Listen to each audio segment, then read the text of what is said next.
400 taxes. अब इसमें taxes के बारे में डिस्कशन किया है, तो एक है 400 नाम से कुछ टैक्सेस हैं, यानी कि किसी किंग की जो है यहाँ पे एक एग्जांपल दिया है जिसने 400 टाइप के टैक्सेस को इम्प्लीमेंट किया था अपने किंगडम में।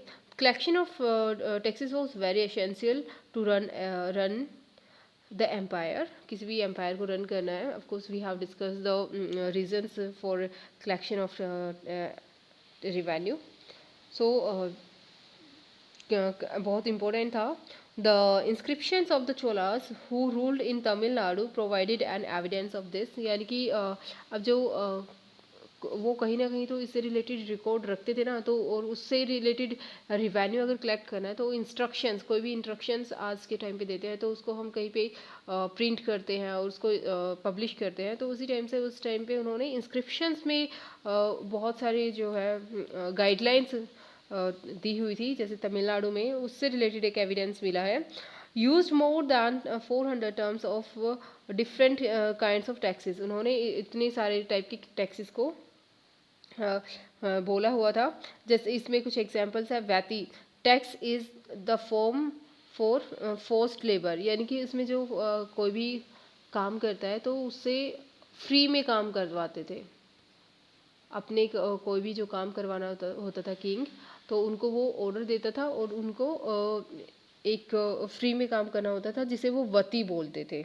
उसके बाद है कदम्बई, ये एक लैंड रिवेन्यू था, यानी कि जिनके पास अपनी लैंड थी, प्रोडक्शन करने वाली लैंड थी, तो उनसे कादम्बी नेम का टैक्स वो कलेक्ट करते थे। Taxes were imposed on thatching house using ladder to climb palm trees, यानी कि जैसे कि cess of on succession to family property etcetera, यानी कि बहुत सारी जैसे कुछ हाउस अगर हमने बनाया है तो उस पर भी टैक्सेस लगाते थे। उसके बाद में जैसे कि किसी जैसे पाम ट्री होता है, उस पर अगर तुम लेडर का यूज़ करके उसके फ्रूट्स को ले रहे हो तो उस पर भी तो तुम्हें टैक्स देना होगा। फिर और उसके बाद में अगर एक जैसे किसी की फादर है, उसकी डेथ हो गई है, तो उसकी जितनी भी प्रॉपर्टी होगी उसके डॉटर और सन को मिलेगी। सो उनको अगर ऐसे आगे जब ट्रांसफ़र होगी ये प्रॉपर्टी, तो उनको भी टैक्स देना पड़ेगा। सो नाउ प्रशस्ति एंड लैंड ग्रांट्स, ये क्या चीज़ें होती हैं, इनके बारे में डिस्कशन है। As we have discussed in 6th class about the prashastis. Prashastis are the metal plates which contains details about the ruler. These prashastis were written by Brahmins in Sanskrit and regional languages. यानी कि जितनी भी होती थी इसमें ये detail दी हुई होती थी कि रूलर्स ने, और ये जो है ब्राह्मण्स लिखते थे संस्कृत या फिर जो भी रीजनल लैंग्वेजेस होती थी। The detail given in the prashasti may not be literally true, but tells us how rulers wanted to depict themselves as valiant victorious warrior। Means जो प्रशस्ति जो होती थी, अब जैसे कोई भी ब्राह्मण है, किसी न किसी रूलर के अंडर में ही काम कर रहा है वो। अब किसी रूलर के अंडर में काम कर रहा है तो जिस तरीके का वो रूलर उसको गाइड करेगा या फिर इंस्ट्रक्शंस देगा, he have to follow the instructions and have to write according him.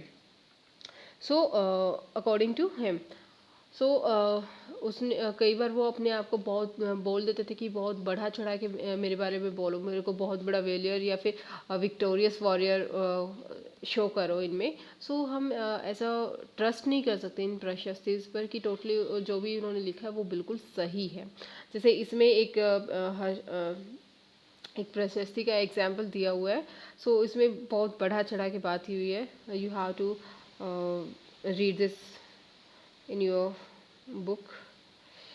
Now prashasti and land grants, ये क्या होती थी, किस तरीके से होती थी।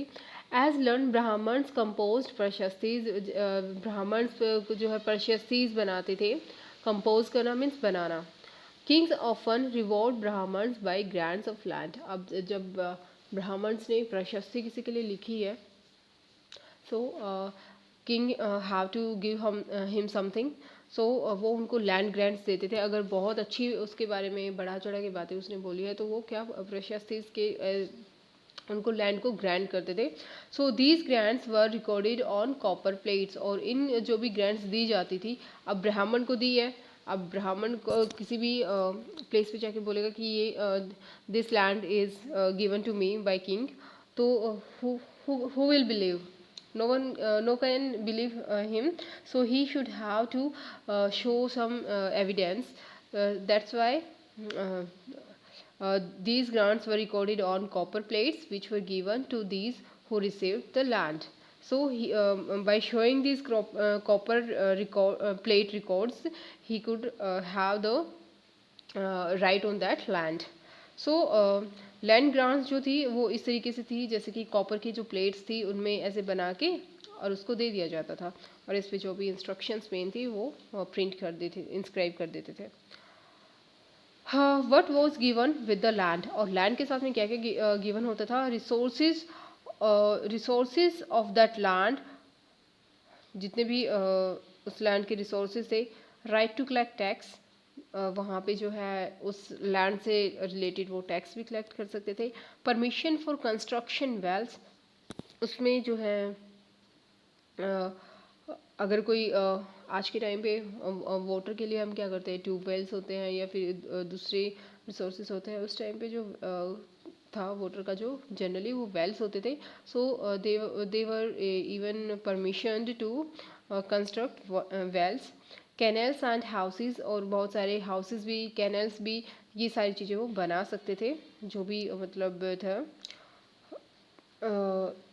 और ये सारी चीज़ें उनको दी जाती थी। अब जो मेन इम्पोर्टेंट फैक्ट है, history of kings who ruled over Kashmir was composed by an author named Kalhana. Means जो बहुत सारी प्रशस्तिस या बहुत सारे इंस्क्रिप्शंस या बहुत सारी स्टोरीज जो है, हिस्ट्रीज जो है, बहुत सारे रूलर्स के बारे में डिस्क्राइब की गई है, बहुत अलग अलग राइटर्स और पोइट्स के थ्रू। तो एक अलग ही जो वो पोइट थे या राइटर थे, वो कल्हन थे, जिन्होंने जो कश्मीर के जो रूलर्स हैं उनके बारे में डिस्क्राइब किया है। और सबसे मेन चीज़ ये है, जैसे दूसरे ब्राह्मण्स ने, उन्होंने जो दूसरे रूलर्स ने जो भी बोला उसी के अकॉर्डिंग उन्होंने वैसे के वैसे लिख दिया, जैसे उनको इंस्ट्रक्शंस दिए उनके किंग ने या रूलर ने।